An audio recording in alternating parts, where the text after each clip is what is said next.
Você já se perguntou o que acontece com alguém depois que ele é cancelado? É sobre isso que a gente vai falar depois da vinheta.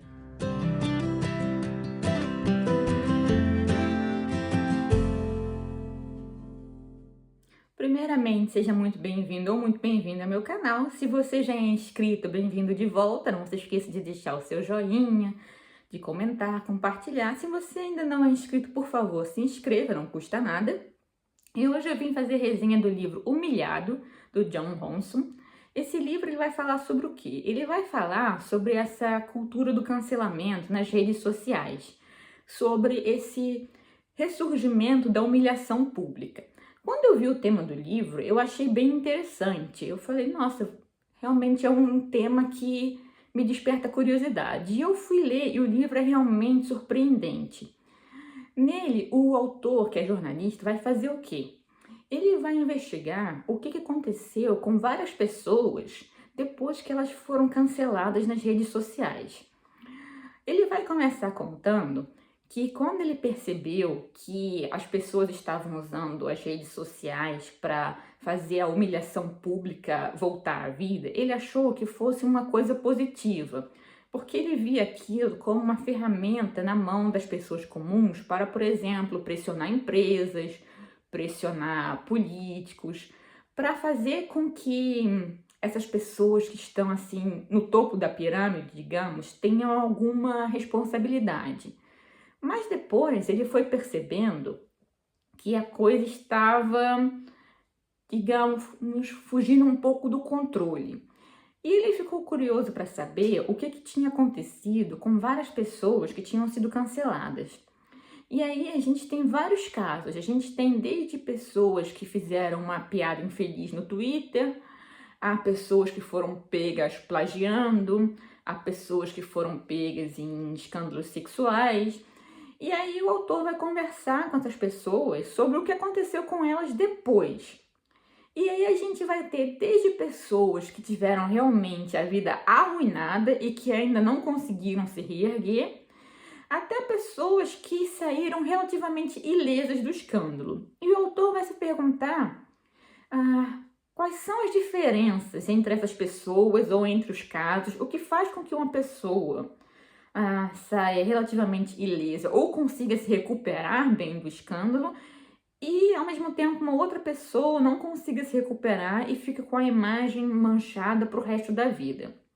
Ele percebeu uma coisa que eu achei muitíssimo interessante.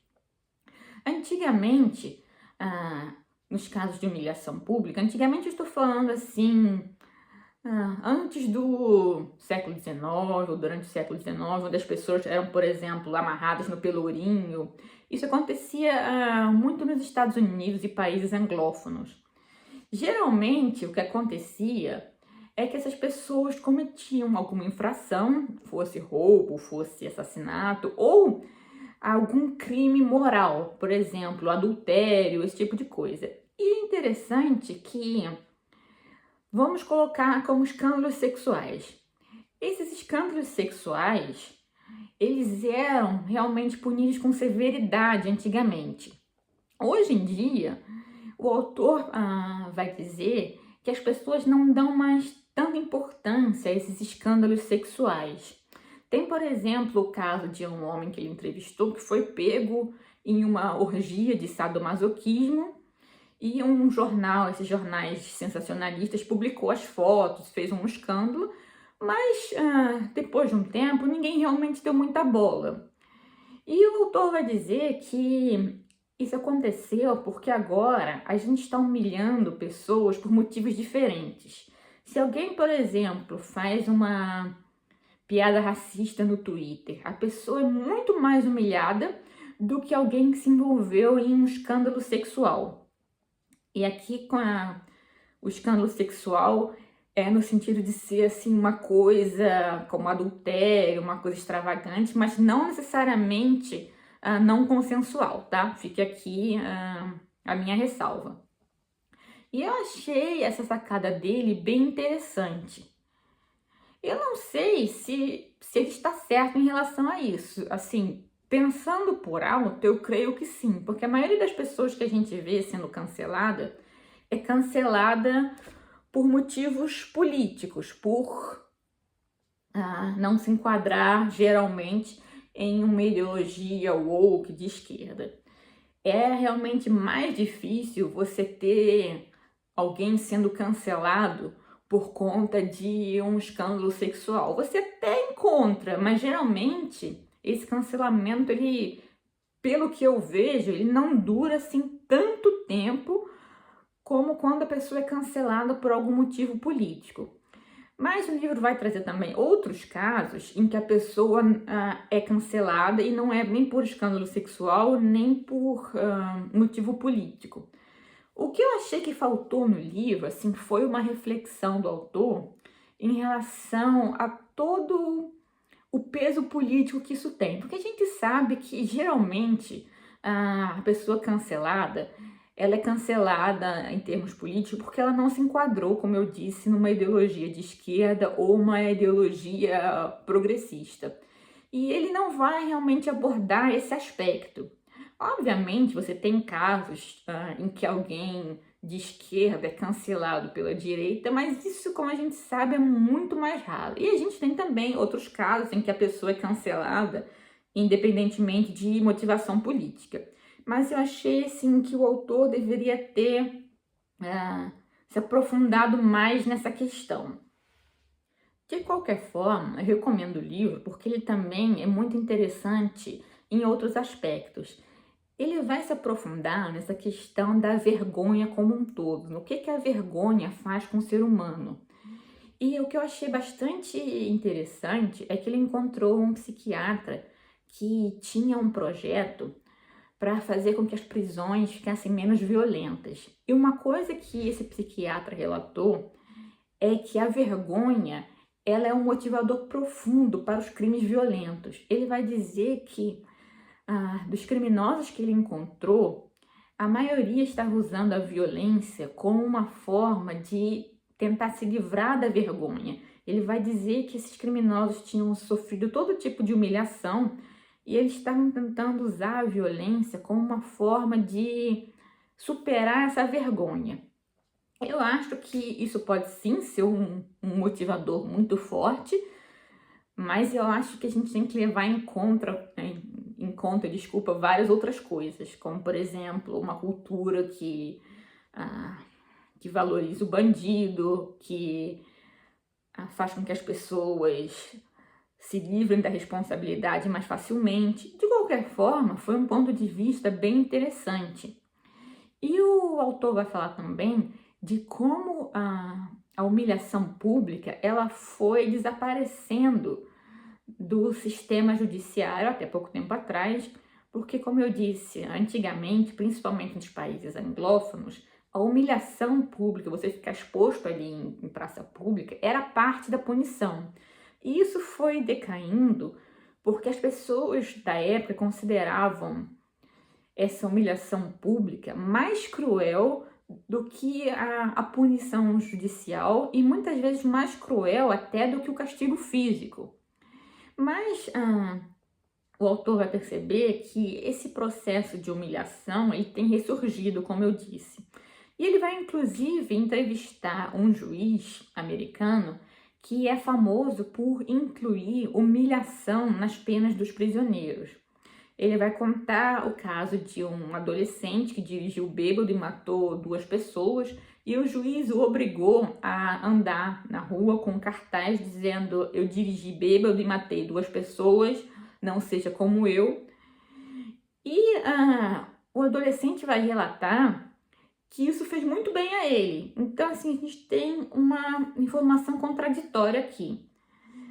Ao mesmo tempo que esse adolescente diz que ele se sentiu muito humilhado, ele vai dizer que a experiência foi positiva.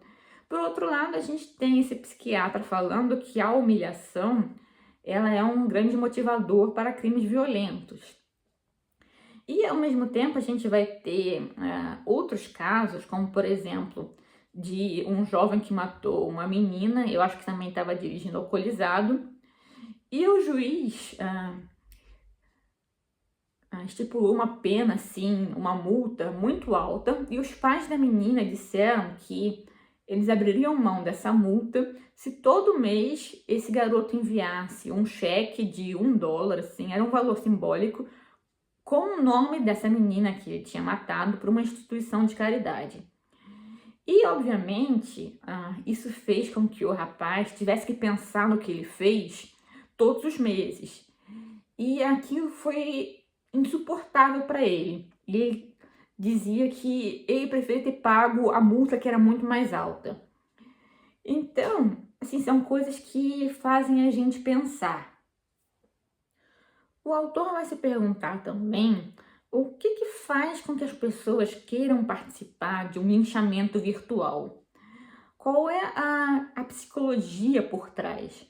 E ele vai dizer também, o que eu achei bem interessante, é que por conta do linchamento virtual envolver tanta gente, as pessoas que estão participando, elas não sentem assim tanto peso na consciência.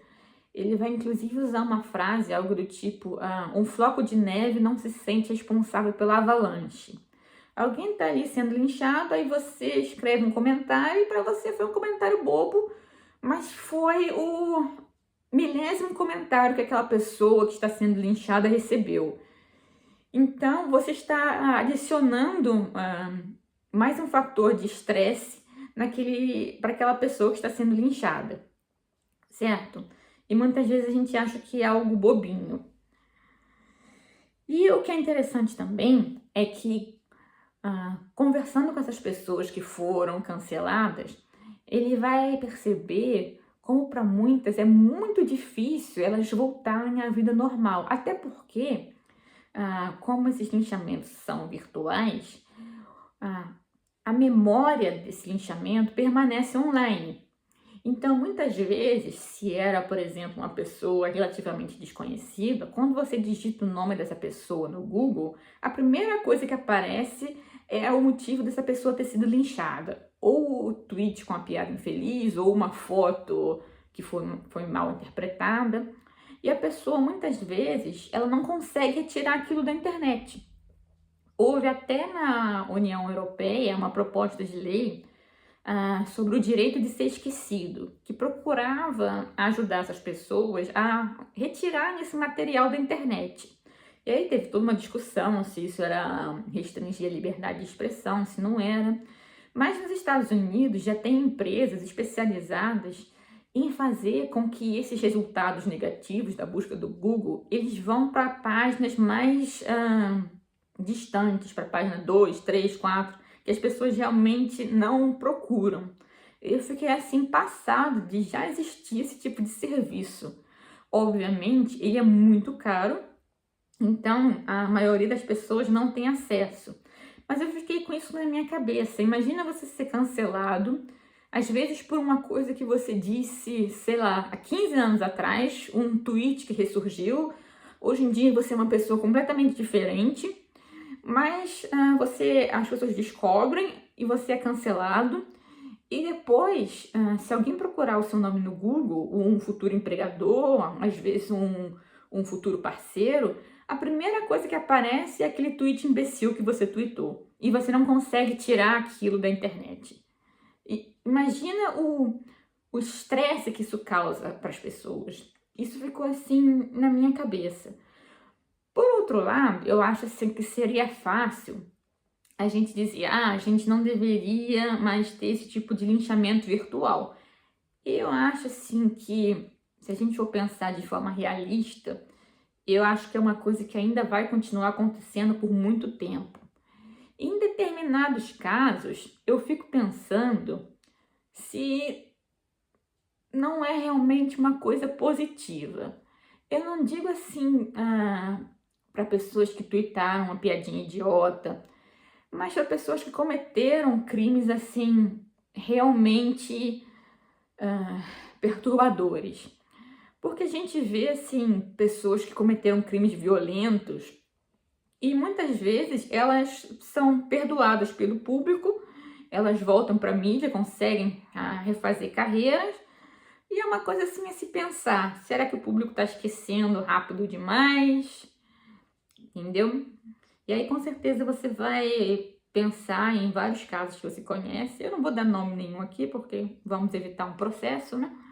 Mas com certeza você conhece algum caso desse tipo. Eu fico aqui pensando, será que o linchamento virtual nesses casos não é merecido? Não sei. Assim, o livro me deu muito o que pensar, realmente. O que me fez pensar também foi que o autor falou que as pessoas, por conta desse clima de caça às bruxas na internet, elas estão se policiando muito mais. As pessoas perderam aquela ideia de que a internet é um lugar onde você pode falar livremente as coisas, onde você pode se abrir. E realmente, para quem já está na internet há mais tempo, para quem lembra da internet ali no início dos anos 2000, o clima mudou e muito. E é uma coisa realmente que dá o que pensar. O que vocês acham? Comentem aqui abaixo o que vocês acham do linchamento virtual de forma geral. Se vocês acham que existe algum motivo realmente sério que justifique o linchamento virtual, se vocês acham que não. O que vocês acham do ressurgimento da humilhação pública de modo geral, não apenas na internet, mas nos tribunais? Se vocês já leram o livro, comentem aqui abaixo se vocês gostaram, o que vocês acharam. Se você conhece similares, comenta aqui abaixo também. Não se esquece daquilo tudo, se inscrever, deixar o joinha, compartilhar, certo? Eu agradeço a atenção de vocês e a gente vai se ver num próximo vídeo. Fiquem com Deus.